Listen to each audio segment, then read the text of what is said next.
Hello, my beautiful people. Thank you for checking out Waking Up with Shadero. I'm your host, Shadero. Hey. Yeah, I do. I like it. All right, y'all. Today is Wonderful Woman Wednesday. And the reason I say it like that, because of course I try to figure out a way to incorporate or to address both the women and the men. All right. It's not just a one thing. It's not just a one-sided thing here. Okay. All right. So the topic that I had for today. Somebody want to say hi. Sparks. I'm doing my video. Go ahead. All right. So, my little cousin, I saw a post that said, normalize wanting to be in love. Normalize wanting to be in love, and I absolutely love that, and I agree that we should normalize wanting to be in love. I hear a lot of people who say, fuck love, I don't want to be in love, or and while I do believe there's some people out there who really just actually don't want that, I actually believe there's a lot of people who's been hurt and who have a wall up in front of them, who are afraid to be in love. But we're human beings, like that. We're naturally designed to want love. A baby, their natural instinct is to want love from somebody, love and affection from the caregiver or whoever it is. And oftentimes when we don't get that love as a child, then that carries over into adulthood. And so here we are with these childhood traumas. Let's say we may feel abandoned. If your mom or your dad wasn't affectionate towards you, and you grow up and if you wanted that, you always felt that lack, right? So then you go over and beyond to get that. But or on the opposite end, if you didn't get that, when somebody is trying to give it to you, you don't know how to receive it because you didn't have that, right? You just like you don't understand it, okay? But it's 2020. We're grown. It's time to change that. It's time to heal those childhood traumas. It's time to reevaluate love. We since we've been brought into this world, we have been pushed to do certain things. Girls are supposed to cook, clean, do the laundry. Guys are supposed to go out, work, pay the bills, and do. It's 2020. I'm telling you now, it should be a team effort. Nowadays, both parents should be out working. Both parents should be bringing in the money. Both parents should be cooking, cleaning, and bathing and taking care of the kids. Both parents should be involved, okay?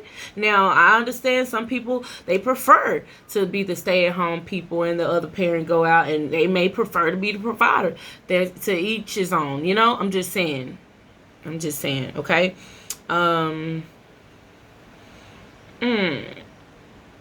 Love. Unconditional love. What you know about it? You probably assume that you know a whole lot. You say, oh, I love this person unconditionally. Yet, you don't love them no more if they don't buy you this. You don't love them no more if they not doing this for you. You don't love them no more if they cheat on you. You don't love them no more if they do this.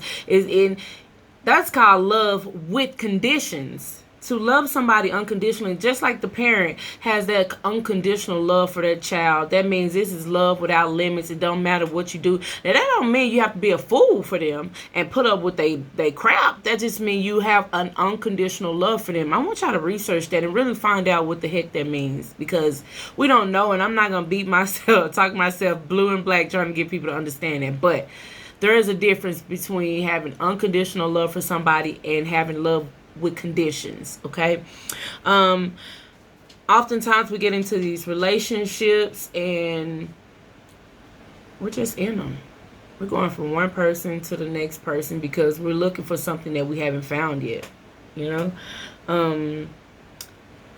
I know we was taught that when you fall in love with somebody, when you meet somebody, in order to, make this love grow, you got to go on these long walks on the beach. You got to have these long phone conversations. You got to go on a million dates. You got to withhold sex for 90 days. You got to do all of this stuff. And really, in actuality, if you take away all of those things, that's where you actually find out what the heck you're working with.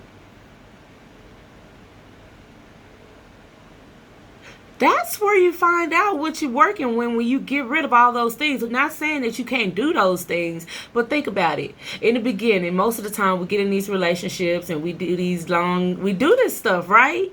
And then y'all in this blissful stage of the relationship, and it's full of lust, and y'all feeling each other. But after that has run its course, then what? Then you start paying attention to those red flags that you ignored in the beginning. Then you start paying attention to the stuff that you like, the stuff that you really don't like about that person. You start to notice that you have some deal breakers in there that you really probably shouldn't accept it. Okay, I'm just saying. I think it should be more about your vibes, your communication, your compatibility. Are y'all compatible? Okay? Stop trying to force these relationships with people, because some of y'all just don't fit. And let me tell y'all, people connect in relationships, you connect with people on 4 levels: emotionally, mentally, physically, and spiritually. And this is with anybody that you have in your life, whether it's anybody, any relationship.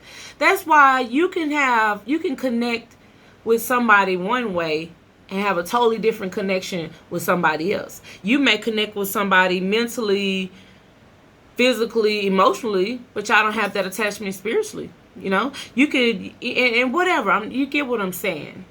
So focus on your connections. How are y'all really vibing? Are you and this person really even clicking? Or are y'all just going with the motions, trying to make it work? You think that if just because y'all decide y'all gonna be together, it's gonna work. And sometimes we have to go through these relationships. They end up being lessons for us. They end up leading us to the love that we actually want. They end up leading us to ourselves sometimes, And a biggie, something that I've definitely been learning and applying in the last 2 years. Ladies, stop letting the men do all the work, because they want to feel desired too.